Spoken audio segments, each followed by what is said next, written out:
I'm here with my flower partner, Emily, and we are going to do kind of an update on seed starting.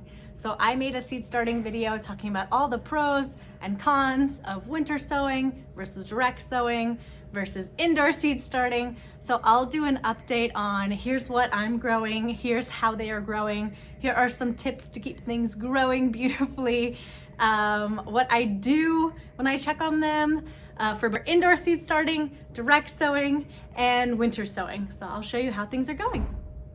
So since I'm down in the basement, might as well start with indoor seed starting. So like I said in my other video, for whatever reason, I mostly do vegetables and things that I'm not sure how they grow indoors.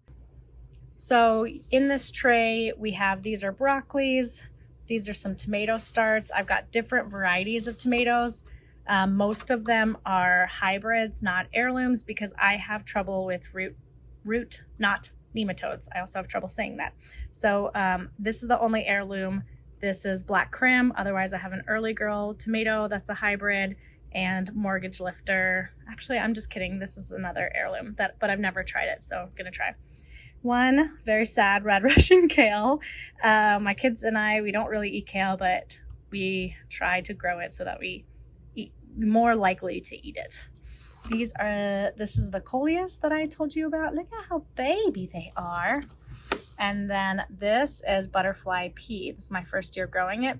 This is going to be a fun one if you have kids to grow, because the flowers are bright blue, and when you dry them you can make a tea that's basically a pH indicator. So it's blue, and then if you add an acid it turns red. So super cool with kids. Coming down to the lower part of the dungeon, these are things that are a little bit more mature. So these are cantaloupes and cucumbers. In Georgia, in my area, I suffer from pickleworm infestation. Those come in July. So I try and start cantaloupes and cucumbers way too early so that I get some sort of crop.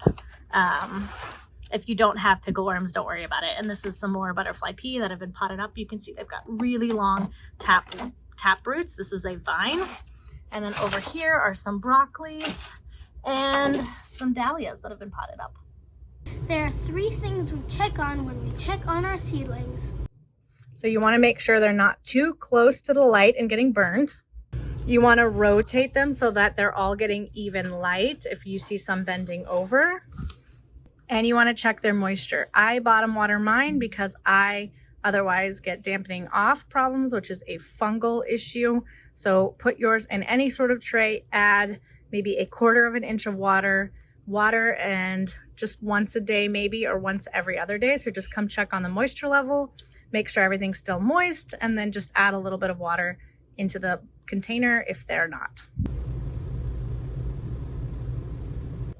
So these broccoli seedlings, you can see they sprouted really well. They're starting to develop their true leaves. I'm gonna go ahead and separate these and up pot them. So basically, once the roots are poking out the bottom, I go ahead and try to pot things up so that there are lots of room to grow and develop healthy root systems.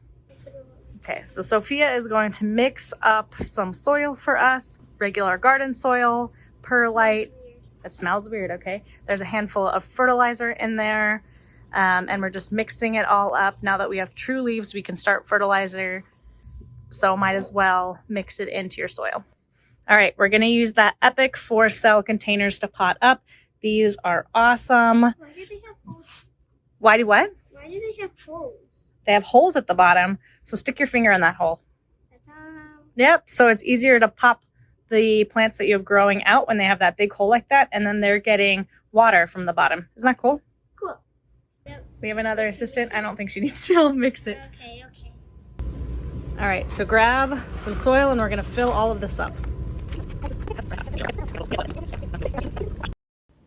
So if you're looking to upgrade your seed starting trays, I really recommend this. That hole in the center is so good. I don't know if you've used other kinds of seed starting trays in the past, but sometimes it's really hard to get out your seedlings. And you can see you just kind of poke your hole in and then it plops out. Now what I do is I separate my seedlings. So I like to overseed in each cell and then separate and pot up. So this is just kind of something that I do when I check on my seedlings. If there's a ton of roots, you just go ahead and separate them out. Oftentimes it's a scarier process than it actually is. It's pretty easy to go ahead and separate them out. Maybe you need to wiggle a little bit, but oftentimes the seedlings will just separate pretty easily.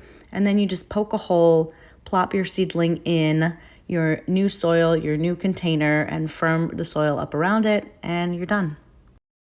These are the plants that we just finished potting up. Let's get them to the light.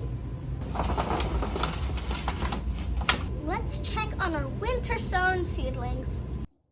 So this is my winter sowing container. I did a short on this process and how I created it. I have not yet drilled holes at the bottom or the top for drainage or water because, as you can see, it's doing a really good job of keeping in the moisture. So I am checking on the water every couple of days, but otherwise I don't see a need so far to drill in any holes.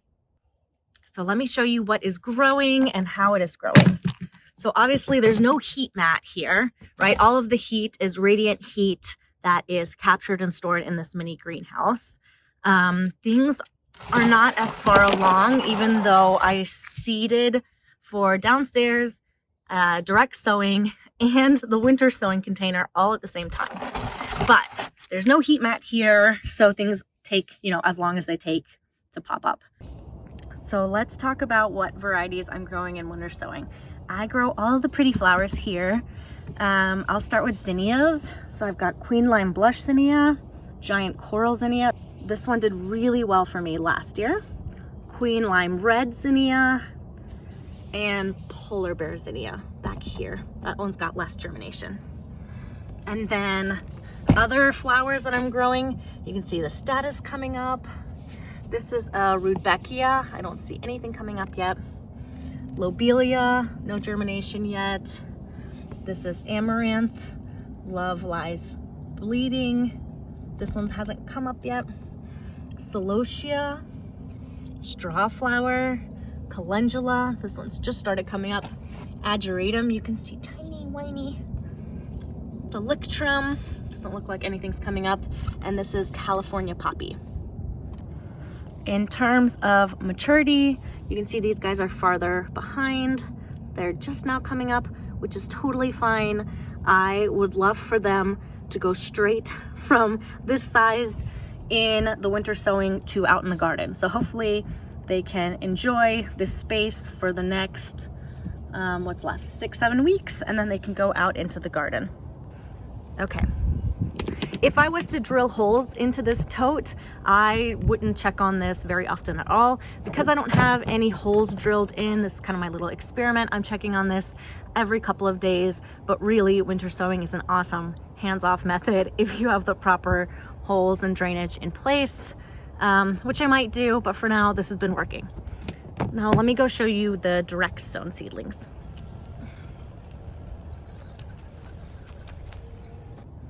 So here's some direct sown seedlings. You can see them starting to pop up. I believe this is arugula here. We've got just the first sets of true leaves coming in. Then I think these are bachelor buttons. So just 1 or 2 things coming up. I can't remember what this was because things were just kind of sprinkled throughout. And this is the current poppy situation. So much farther behind, but still very low effort. I have not checked on these at all. I do not do anything out here other than turn on the sprinkler system to water if we haven't gotten rain. So that's it. That's what I've started from seed so far, and I hope that was a fun update. So that's what I'm growing: indoor sowing, winter sowing, and outdoor direct sowing. I will likely do some more outdoor direct sowing for carrots. And if you are growing any sort of lettuce or spinach, that is something that is an excellent thing to direct sow. Like I said, these are all things that have worked for me in the past and kind of worked for my climate and the pests and things in my area. Definitely it's worth experimenting and playing around and trying things in your area to get to know your microclimate and what does well in your garden. If you are a new gardener, I encourage you to start from seeds, but I encourage you to start small. It is so addicting to see things germinate and see things sprout, but it is also very much a pain in the you-know-what to take care of them as they grow and pot them up and make sure they're doing okay and harden them off. So Don't go and start 100 different seeds. Start with a couple of your favorite crops, like maybe just tomatoes and zinnias, or maybe just peppers and I want to say zinnias again because I just love growing zinnias. Anyways, start small, or if you don't even want to start seeds, it doesn't matter. Starting seeds doesn't make you a better gardener. It doesn't make you a gardener. It's just a more economical way to get more plants, which is what I'm all about. But if you don't want to hassle with it, go and buy your starts and enjoy your garden that way. So it's very much a you do you. Whatever suits your lifestyle, whatever suits your garden is what you should do, because that'll bring you the most joy and that'll keep you out in the garden. Okay, I promise I'm off my sappy soapbox, but I'll see you in the next video.